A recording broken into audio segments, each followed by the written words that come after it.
Good morning everyone. I'm Miss Lirini, working as a lecturer in Faculty of Nursing Department, Assam Downtown University.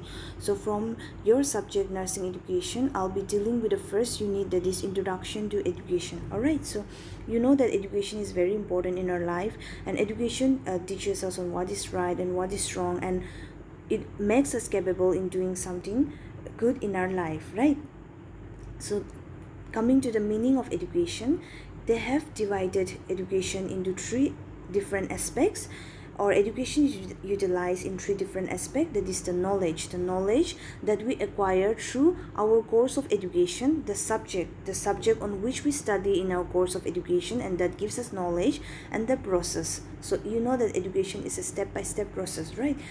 So now you are doing your MSc MLT course. So before you choose this course, you have undergone several steps or several levels of education, right? Directly we don't jump to higher level of education. At first we go to nursery, then we go to next higher level of education. So like that, education is a step-by-step process, right? So education is utilized in three different aspects. That is the knowledge that we acquire from education, the subject on which we study in our course of education, and the step-by-step process of education. All right, so next we will talk about the etymological meaning of education. Okay, so etymological is nothing but the historical development of language. So the historical, how this education word has evolved.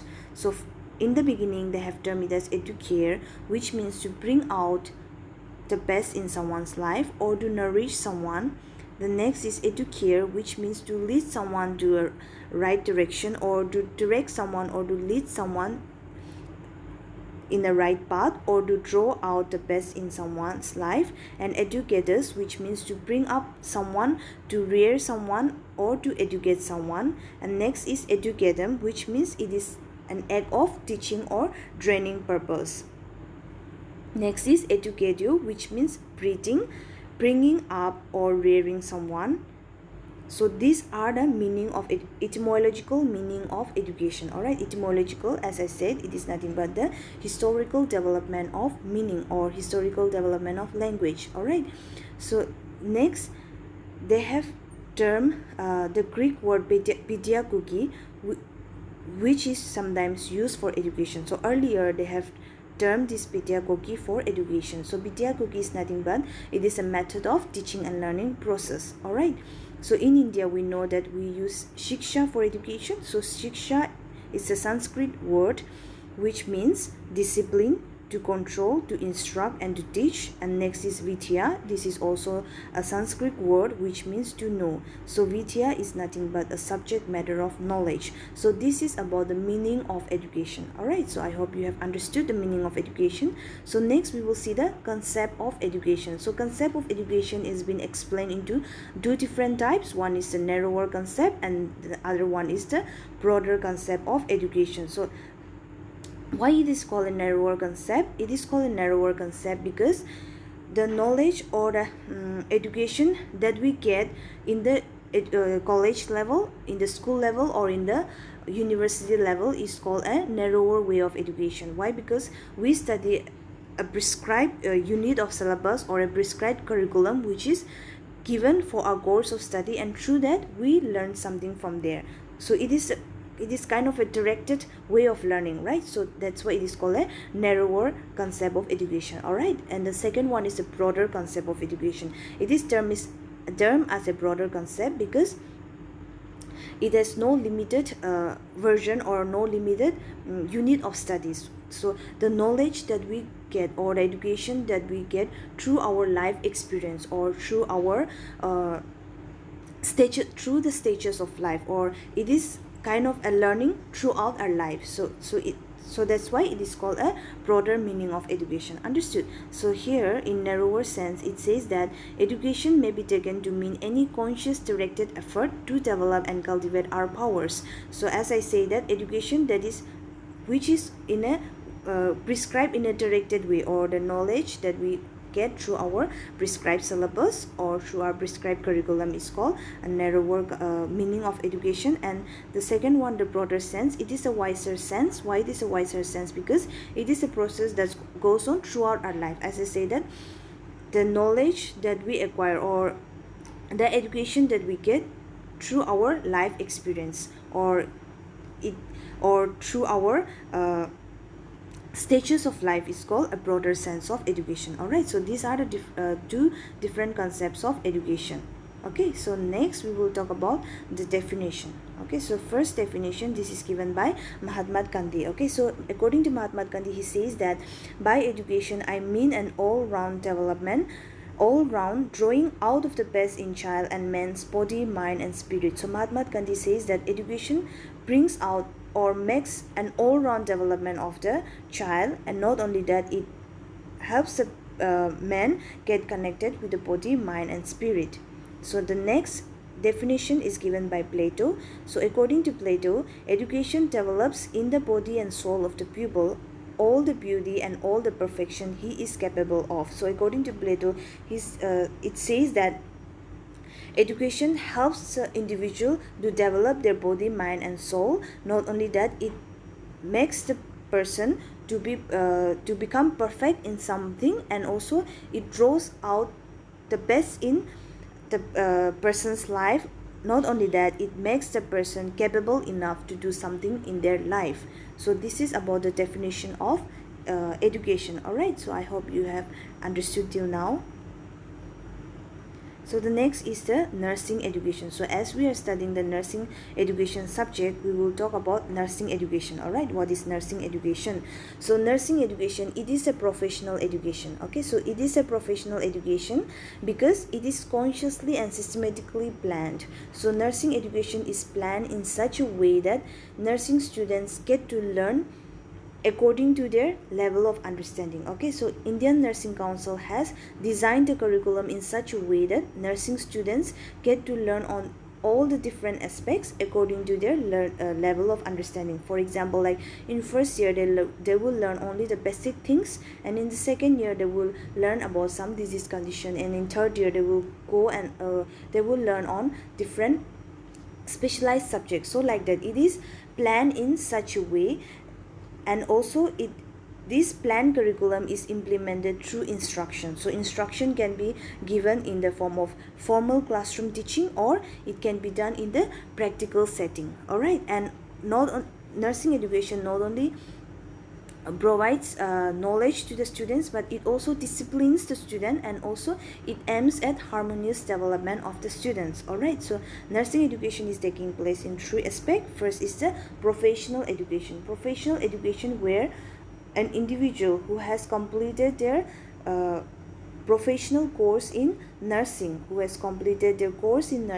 teaches, imparts their knowledge to the students. And next is the formal education, where education takes place in the formal setting, like for example the classroom.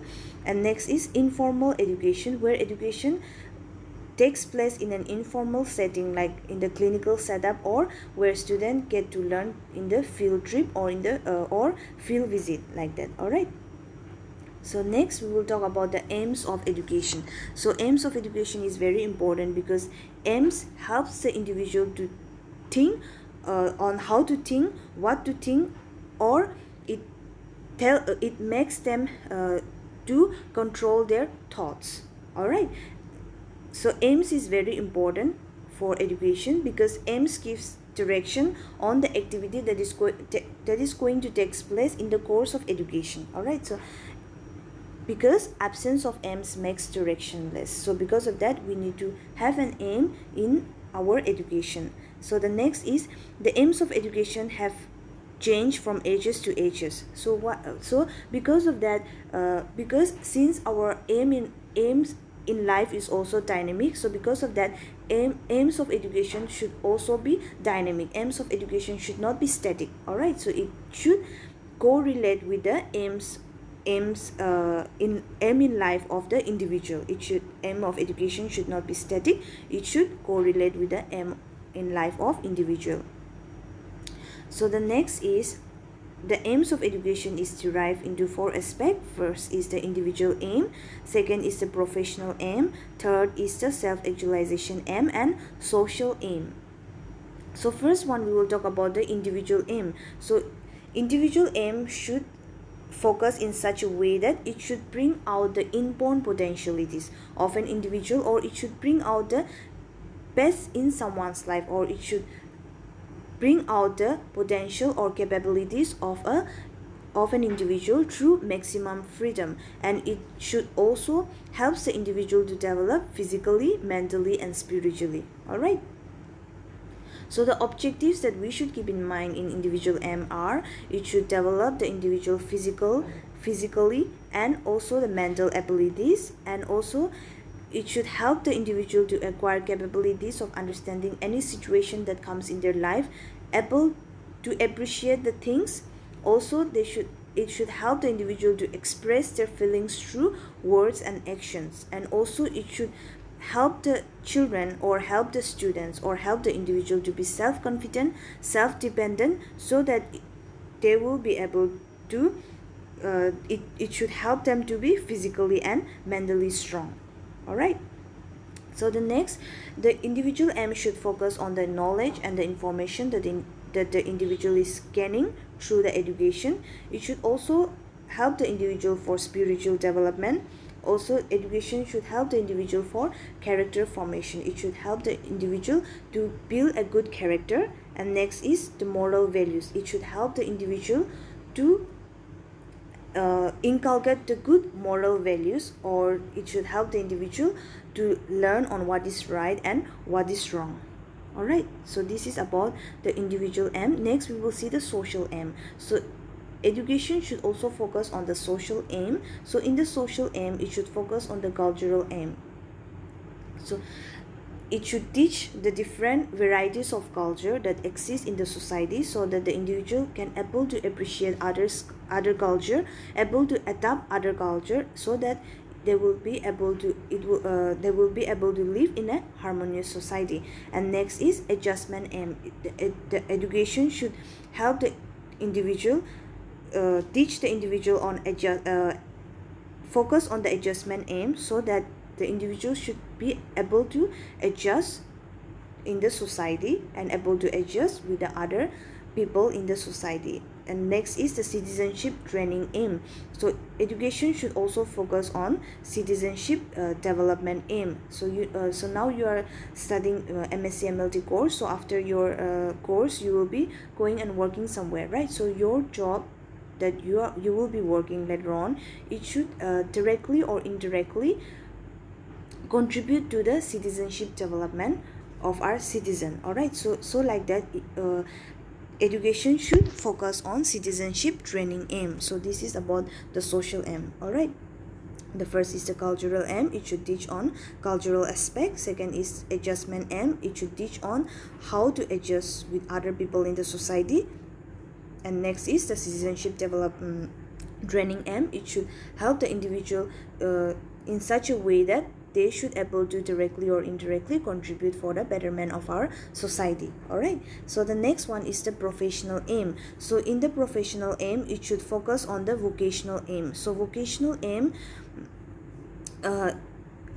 in this, it should help the individual, teach the individual in such a way that after the completion of their education, or after the completion of the course of education, they will be able to earn their living through their education. All right. So it should focus on vocational aim.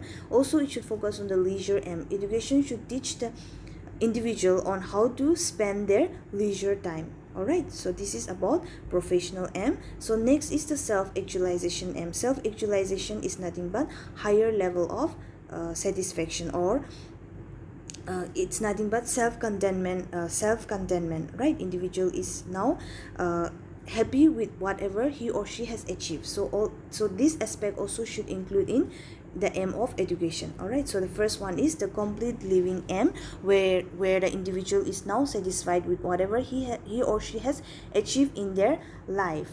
And also it should also focus on harmonious development aim. So this is about the aims of education. I hope you are clear with the aims of education. We have discussed about the individual aim, social aim, professional aim, and self-actualization aim. So these are the different aims of education. All right. So next we will talk about the aims of nursing education. All right. So nursing education should focus on the harmonious development of the students, and also it should include the right attitude, where the student nurse should able to inculcate the right attitude, and also it should focus on the knowledge that they provide to the students, and the skill that they provide to the students, knowledge where they acquire through their theoretical learning, and the skills where they acquire through their practical learning. And next is, it should also emphasize on high-tech, high-touch approach. So nowadays, you know that there are several technologies has been evolved for healthcare facilities, right?